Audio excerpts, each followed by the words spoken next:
Bonjour, aujourd'hui je ne suis pas dans la nature mais près d'un centre commercial et si je vous emmène ici à Culose, c'est parce qu'il y a du patrimoine industriel derrière moi que je voudrais vous faire découvrir.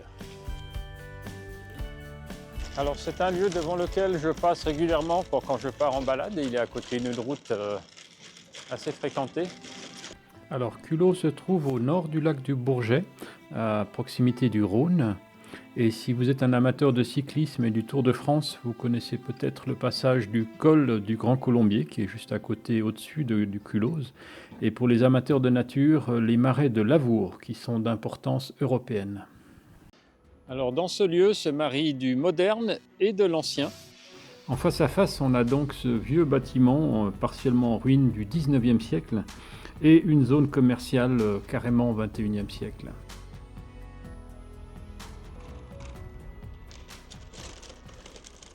Alors plus je me suis documenté, plus j'ai trouvé de mystères et de choses tout à fait intéressantes que je vais partager avec vous dans les minutes qui viennent.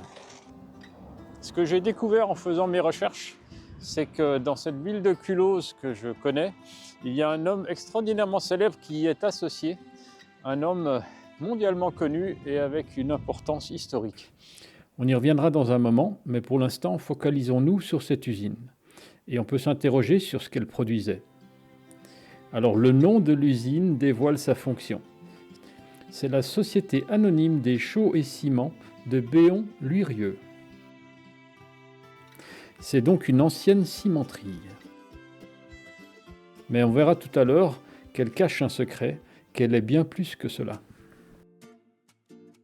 On va y venir. Mais j'étais aussi impatient d'explorer les falaises derrière et au-dessus de l'usine. Et ça m'a offert des points de vue et des découvertes étonnantes.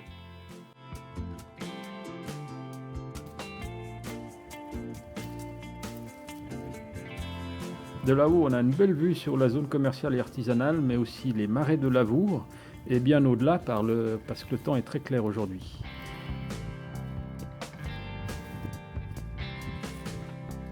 Et pendant cette exploration dans ce lieu assez sauvage, j'ai dérangé un troupeau de chamois qui s'est enfui et qui est descendu le long des falaises pour rejoindre l'usine.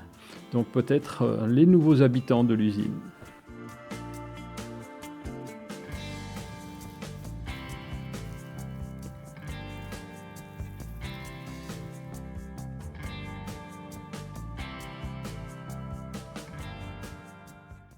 Plus j'explore le site et plus je réalise qu'il est massif. D'après mes calculs, il fait 260 mètres de long, depuis cette zone un peu cachée dans la forêt, jusqu'à la partie encore intacte du côté du giratoire. Mais si le site est déjà spectaculaire vu de l'extérieur, il y a encore une surprise à l'arrière, bien plus discrète et inaccessible. Mais j'ai eu la chance de recevoir des documents photographiques rares et je vais vous montrer tout cela dans un instant. Depuis sa fondation, en 1892, cette usine a joué un rôle clé dans la vie locale. Pendant plus de 100 ans, elle a embauché de nombreux habitants et a finalement changé de nom pour s'appeler Sabla. Au XIXe siècle, la fabrication du ciment fait l'objet d'une évolution majeure. Louis Vicat, un ingénieur français, a fait des recherches approfondies et a publié les résultats en 1817. Grâce à lui, l'industrie a pu faire une avancée significative dans la compréhension du ciment ainsi que la mise au point de processus industriels nouveaux. Et cela a fait exploser le nombre de cimenteries dans toute l'Europe. La surprise, c'est que derrière cette usine se trouvent des galeries de mines. Ils faisaient en fait sur place l'extraction des matériaux qui servaient à fabriquer le ciment. Donc on n'a pas seulement une usine, une cimenterie avec toutes les machines pour faire du concassage et la cuisson, mais aussi une partie où ils allaient chercher les matières premières dans la montagne, dans le Grand Colombier.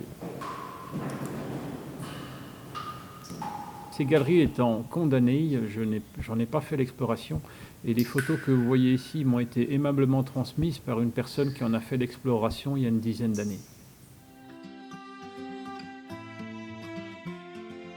Alors je me balade dans les rues de Culose et je vais vous amener près de la maison de cet homme célèbre, citoyen de Culose, mondialement connu et le premier à avoir reçu le prix Nobel de la paix. Alors il s'agit donc de Henri Dunant. fondateur de la Croix-Rouge, né à Genève, de nationalité suisse, mais qui, dans ses jeunes années, s'est fait naturaliser français pour obtenir un peu plus de facilité pour l'exercice de son métier, qui était dans les affaires. Et il a choisi Culose pour faire sa demande de naturalisation, car son grand-père avait une propriété ici à Culose, une des plus vieilles maisons de Culose, la Chèvrerie. À l'époque où il s'est fait naturaliser, en 1859, Henri Dunant n'était pas encore l'illustre personnage qu'on connaît, mais un jeune homme plein d'ambition et dont le métier était les affaires. Et pour ses affaires, être de nationalité française lui était plus favorable.